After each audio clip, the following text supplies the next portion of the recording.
Hello guys, welcome back to the channel. It's the 21st, Thursday the 21st of March. You know what that is? That is the day after the 20th of March. The day after we were over in the big woods there, driving the little mini crawler. And I plan to go there for a 2-day trip, but 2 days trip is cancelled. Here we have the crawler all loaded up with tent, snowshoe, sleeping bag, all sorts of stuff down there. We have the stove or the oven there, food pouch. The problem is that I have to stand too much in front here. I cannot make it shorter. Simply, it's not possible. And that makes the front of the sled, as you can see, I'm standing right there. It weighs the front down, and that is of course not super good. I mean, I took a small trip on the field here, and it could barely make it. That means that there are two critical points over in the woods where the snow is very loose. I'm not gonna make it. Not that distance. Maybe the engine will overheat and so on because it has to really work hard. The sled is basically driving with the nose down in the slush. That's not awesome at all. I could go for it and all that good stuff, but it's not really my style to press things further than they are supposed to be pressed, and they're not supposed to be pressed as fast as this. That's for dang sure. Alright guys, so today is the 22nd of March, and that is the day after the 21st of March. Since the trip there is cancelled, then let's do something useful. And speaking about useful and not useful and so on, I had a guy commenting on my purchase of this vehicle there that I must be a very rich guy and blah blah blah blah blah in order to buy something as useless as this vehicle here.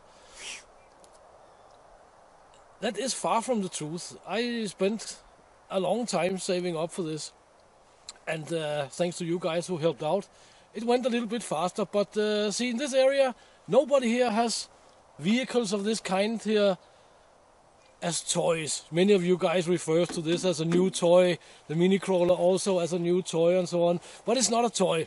I purchased this guy here in order to make some awesome videos and be able to go somewhere. But I also have the opportunity, if I get it up and running 100% or 90% or whatever, to drive people and supplies and fuel and so on to remote areas, because there's only one other vehicle of this kind in this specific area. Also, I might be able to do some possible recovery and stuff like that. So there's a plan, and this is not a toy. Of course, you can say it's a toy, but I did not buy it as a toy. Enough of that. Let's try and move this guy here. But we have some problems with this guy here, of course. So we have a problem over there on the right side, which is the left side on the camera. But when you talk about left and right, it's always when sitting in the vehicle. So it is the right side track, drivetrain, whatever we want to call it. You can see it does not fit 100% in here. Not in this position anyway. It was not like that earlier. Also, you can see the teeth are sitting on the very extreme outer sides of these slits here, right? Also up there, and up there you can I don't know if you can see it, but it looks like it's actually that the tooth on the sprocket there is actually bent a little bit. This guy there looks bent as well. This guy there definitely looks bent. This is the good side, and this is how it's supposed to be. We have a little bit of airspace here and here, and you can see the track is not riding on the side of the sprockets on the teeth here. We have lots of airspace, and that's how it's supposed to be. But what I basically want to do, it is to move it over there on high ground, because to be parked here for repair and crawling in under and all that good stuff is not that awesome. So let's see if it fires up. It's not been fired up for, I don't know, since last time actually. So yeah, let's see how it goes.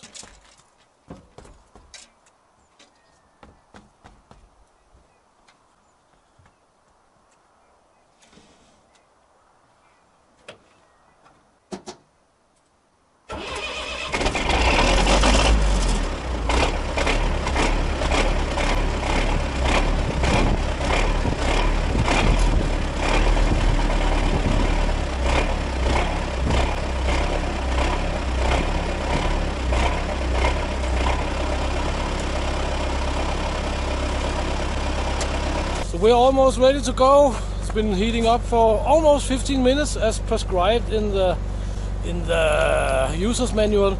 But some of you guys also suggested me that yeah, I should just take this Gator there, the big crawler, instead of the mini crawler to the woods. But there are several reasons I do not want to do that. Even without the little problem there on the right hand side with the tracks there, I would not go, because I've not checked the gearbox oil. I checked that there's oil in it, but I have to change out the gearbox oil and the what do you call it, the portal hubs and everything. I normally do that when I buy a vehicle, because you don't know when they have been changed the last time and who changed them with what. So yes, all the liquids of course have to be replaced and renewed.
Давай.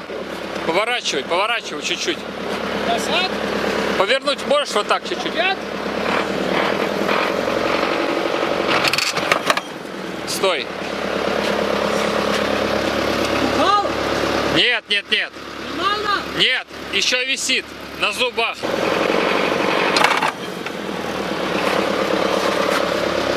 Нет. So we have a guy with firewood in an old school truck. No, we have Mr. Survivor Russia actually. This is an old school truck. It's a little dark, but it jumped out of the sprocket there. So now we attach the ratchet strap to the tracks, and we're gonna take off the track and put it back in, see how it goes. Alright guys, so yet again it's the day after, and we actually managed to get the track back into the sprocket over there on the right hand side. That's pretty awesome. There's actually absolutely nothing wrong with the tracks. It is the sprockets. I most likely have to change all 4 of them, which is not that awesome, but it's gonna be worth it. It's not awesome because it's rather expensive. Nothing really comes at low price for this guy here. Anyway, I found out something really awesome actually yesterday. This is a brand new pin. And this is an old pin which I found in the crew cab there. But hopefully you can see on this little camera here how chewed up it is. You can see the imprints, or what we can say, the wear from the track links. And this is what it's supposed to look, of course. Nice and round. And the pin on the other side that I knocked out yesterday, it doesn't look like this at all. It's nice and round and smooth. No airspace in the tracks here. There are minimal air space you can see around the pins. That is really awesome, because it means that they most likely have changed these tracks not that long ago, but they did not change the sprockets. Blah blah. Engine runs, tracks are new, the steering mechanism seems to be working fine. 3 very, very important things. Anyway, guys, I just have to face it, or we have to face it. We are blocked in by the snow. Yeah, it's freezing now, but it's been plus 6 Cs today, so yeah, the snow out there is super soft. It's not awesome. I'm fiddling with the SRV over there, because soon the SRV is gonna be the only vehicle, except from the big boy there, that can drive in and out of the driveway, so to speak. But yeah, we're grounded. I've been working actually today on collecting some wood for the ski making and all that good stuff. So yeah, the next few videos most likely gonna be us hanging out, doing stuff, preparing for stuff, stacking firewood. I promise you I'll not make a video on stacking firewood because that is pretty boring. So guys, thank you very much for watching this rather boring video, but real life video as always. So please check the links in the description. Please consider supporting the channel, the vehicle project and all that good stuff. And until next time, get out and train, get it done and do something awesome. I'll see you in the next video, guys. Thank you very much for your time. Have a great weekend. But I'm really happy that the big beast here is over on this side where it's gonna be dry ground, because now the vehicle there is in position for some serious repair. Anyway, some yeah, changing the track links and tightening up the tracks and all that good stuff.